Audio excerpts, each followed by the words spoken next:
Germany में जब किसी को मिलते हैं तो हम उसे सलाम करने के लिए कहते हैं गूटन टाग। आप एक दफा बोलिए, गूटन टाग। गूटन टाग का लफ्जी मतलब है गुड डे। गूट मतलब गुड और टाग मतलब डे। तो आप जब किसी को मिलते हैं तो आप कहते हैं गूटन टाग। या आपको लिखा हुआ भी नजर आ रहा है। अगर आप किसी को सुबह के वक्त मिलें तो आप कहेंगे गूटन मॉर्गन। गूटन मॉर्गन, मॉर्गन मीन्स मॉर्निंग। गूटन मॉर्गन, गूटन टाग, ये स्टैंडर्ड ग्रीटिंग्स हैं जो आप दिन में यूज करते हैं। आप जरा शाम को किसी को मिलें तो फिर आप कहेंगे गूटन आबेंड। गूटन आबेंड, गूटन आबेंड मीन्स गुड इवनिंग, आबेंड इवनिंग। सो आप दिन में क्या यूज करते हैं? गूटन टाग। गूटन टाग is use most of the day. दिन में ज्यादा वक्त गूटन टाग चलेगा। अर्ली मॉर्निंग हो, नाश्ते पे किसी को मिले आप तो कहिएगा गूटन मॉर्गन, गूटन मॉर्गन। और बिल्कुल ऐसे नॉर्मल जिस तरह फ्लुएंटली आप कहें गूटन मॉर्गन, ठीक है ना? It should come very automatic. और उसके बाद शाम हो जाए तो आप कहिएगा गूटन आबेंड। गूटन आबेंड, आबेंड इज इवनिंग। रात को अगर आप किसी को विश करना चाहें गुड नाइट तो आप कहिएगा गुटे नाख्त। एक दफा बोलिए, गुटे नाख्त। नाख्त ये खी की साउंड है जरा। नाख्त मीन्स नाइट। सो गुटे नाख्त, गुड नाइट। हम फिर रिपीट करेंगे एक दफा और आप अपने तौर से भी बोलिएगा एक दो दफा। गूटन टाग, गूटन मॉर्गन, गूटन आबेंड एंड गुटे नाख्त। आप गौर कीजिएगा, नाख्त में मैंने गुटेन नाख्त नहीं कहा, गुटे नाख्त का है। एक दो और चीजें आपको बताना चाहूंगा। आपने नोट किया कि गूटन टाग जर्मन लैंग्वेज में जी जो है ना उसको जर्मनी वाला जी नहीं पढ़ते बल्कि गार्डन वाला जी पढ़ते हैं। आपने देखा मैंने जूटन ताज नहीं कहा, मैंने कहा गूटन टाग, गूटन मॉर्गन। सो जी ज्यादा गाफ की तरह होगा। इसके अलावा आपने गौर फरमाया कि जर्मन लैंग्वेज में ए हमेशा आ की तरह होगा, अलिफ मत आ जिस तरह हम उर्दू में लिखते हैं। तो गुटन टैग नहीं है, इट इज गूटन टाग। सो गूटन टाग, गूटन आबेंड, ठीक है, गूटन नाख्त। अब गौर करें कि ये A will always be like an आ। तो आपको ये चार ग्रीटिंग सिखाने थे। वंस अगेन, गूटन टाग, गूटन मॉर्गन, गूटन आबेंड एंड गूटन नाख्त। एक चीज आपको मेंशन कर दूं कि गूटन कहना भी इतना जरूरी नहीं है। ऑफ कोर्स किसी को मिलते हैं तो गुड डे और गुड मॉर्निंग ही विश करते हैं। तो आप अगर चाहें तो इसके बगैर भी कह सकते हैं। जिस तरह कोलोकियल में, रोजमर्रा की जुबान में आप किसी को मिलें तो आप कह सकते हैं टाग उस्मान, मॉर्गन यास्मीन, आबेंड उमर। तो इस तरह से नाख्त। तो मतलब आप उसके बगैर भी गूटन कहना कुछ ना जरूरी नहीं। अगर फॉर्मली जरा कहना है तो फिर प्रॉपर कहिएगा गूटन टाग, गूटन मॉर्गन, ठीक। मगर गूटन टाग ज्यादा दिन में चलेगा। तो चलिए अब हम सीखते हैं खुदा हाफिज कैसे करना है। ले जी, खुदा हाफिज करने के लिए आपको जरा याद करना पड़ेगा और रिपीट करना पड़ेगा मेरे साथ। ये देखिए लिखा हुआ आ गया। बोलिए auf Wiedersehen, auf Wiedersehen। इसको जरा तेजी से बोलेंगे तो आपको बस यही सुनाई देगा, Wiedersehen, Wiedersehen। auf कहना कोई इतना जरूरी नहीं है। auf Wiedersehen का लफ्जी मतलब है see you again। देखिए wieder, wieder का मतलब है अगेन। और sehen, sehen is a verb in German language और sehen का मतलब है to see, देखना। तो auf Wiedersehen का लफ्जी मतलब तकरीबन हो गया see you again।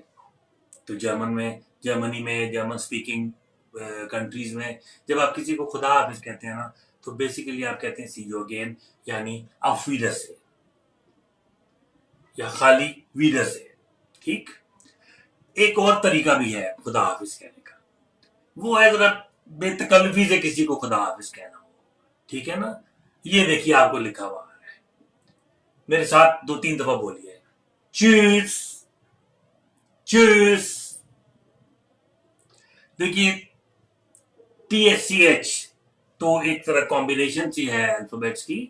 TSCH की साउंड होती च की तरह, और उसके बाद 2 अल्फाबेट्स आपको ऐसे नजर आ रहे हैं जो आपके लिए नए हैं, वो अभी हम सीखेंगे। तो आप एक दफा फिर बोलिए चीज।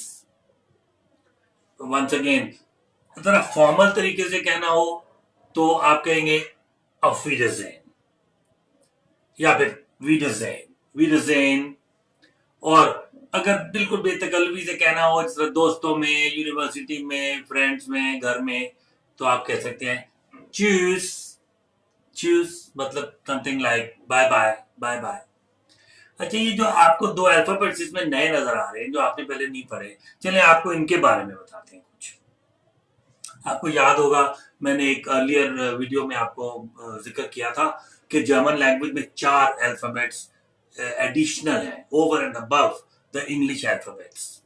तो वो मैं चाहता हूं आपको मैं एक दफा बस बता दूं ताकि वो आपको आ जाए। देखिए, आप ये गौर कीजिए कि ये ऊपर अभी आपको जो अल्फाबेट नजर आ रहा है, इस अल्फाबेट का नाम है एस सेट। आपको बीटा की तरह का साइन नजर आ रहा है, ये इस अल्फाबेट का नाम है एस सेट। आप इसकी जगह पे डबल एस भी लिख सकते हैं।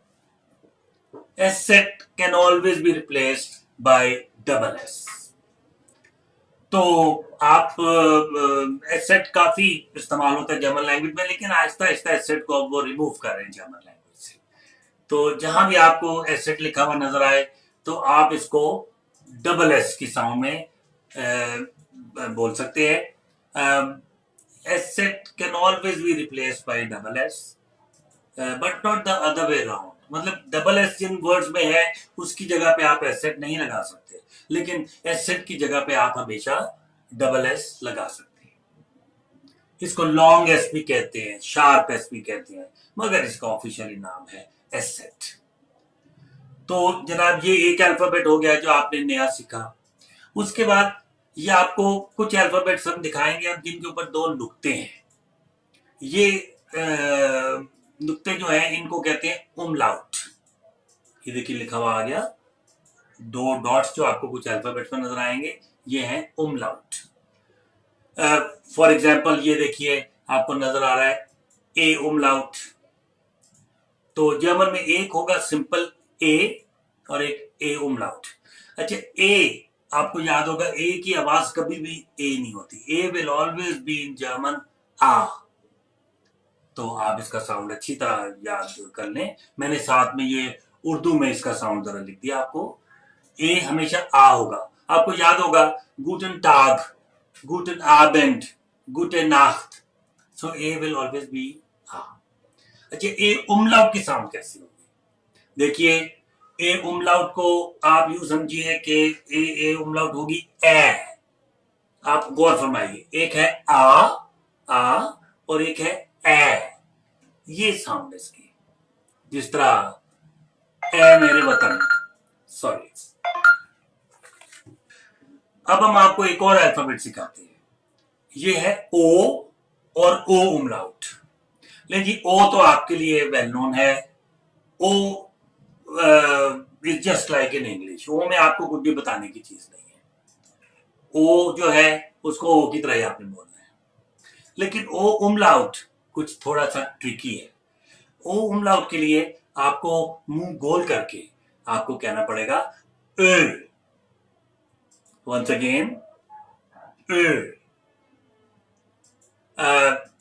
थोड़ा सा आपके लिए शुरू में शायद मुश्किल हो, लेकिन अल्फाज में आएगा तो आपको इजीली पहचाना जाएगा। देखिए, दोनों का फर्क आपको बहुत क्लियर है। एक है ओ और एक है आप समझिए किसी को आप ओए कह रहे हैं, लेकिन जरा बहुत तमीज के साथ, बहुत सोफिस्टिकेटेड तरीके से। सो अब आपने 3 जर्मन अल्फाबेट सीखे एक्स्ट्रा वाले, एक है एसेट, एक है ए, और अब आपने सीखा है ए। 3 हो गई है। अब चौथा alphabet, the last German alphabet जो कि इंग्लिश से सेपरेट है, वो है जी यू। ये देखिए आपके पास लिखा हुआ है, मैं आपको समझाता हूं। देखिए एक तो हो गया यू। यू जो है ना, ये जर्मन में कभी भी यू की तरह नहीं बोला जाएगा। यू विल ऑलवेज बी ऊ। आप समझिए अलिफ पेश वाव, ऊ। आपने गौर किया था, मैंने ऊपर कहा था ये उमलाउट, ये 2 नुक्तों को मैंने क्या कहा था, उमलाउट। मैंने युमलाउट तो नहीं कहा था। तो आपने गौर किया कि you will always be like N ऊ, उमलाउट। और नीचे यू के ऊपर उमलाउट लग जाए तो इसकी साउंड क्या होगी, वो होगी यू। यू आप यू समझिए, एक है ऊ, विदाउट उमलाउट क्या है ऊ, और विद उमलाउट हो जाएगा यू, यू। तो ये भी अलग जरा इनकी साउंड जरा मुश्किल होते हैं समझने में, लेकिन जब अल्फाज में आते हैं तो क्लियरली पता लग जाता है। अब मैं आपको रिपीट करता हूं। जर्मन लैंग्वेज में 4 नए अल्फाबेट हैं। एक है एसेट, जो कि डबल एस की साउंड देता है। एक है ए, एक है ए, और एक है U. Asset, A, U. Once again, asset, A, U. और इनकी साउंड भी आपने सीख ली। एसेट की जगह आप हमेशा डबल एस लिख सकते हैं, कोई इशू नहीं है। ए की जगह आप कीबोर्ड में या कंप्यूटर में आप ए ई लिख दीजिए। ए की जगह अगर आपके कंप्यूटर में जर्मन कैरेक्टर्स नहीं है तो आप उसका ओ ए लिख दीजिए, वो ए हो जाएगा। और यू उमलाउट की जगह आप हमेशा लिख सकते हैं यू ई। तो 4 alphabets once again, asset, A, you.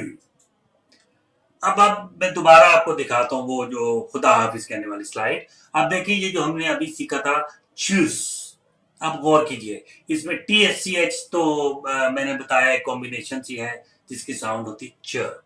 उसके बाद देखिए आएगा यू, यानी ये क्या बन जाएगा च्यू, च्यू। और उसके बाद एसेट है, वैसे आजकल वो डबल एस से ज्यादा लिखते हैं, लेकिन बहरहाल वो हो जाएगा chews. So this is the right pronunciation for choose.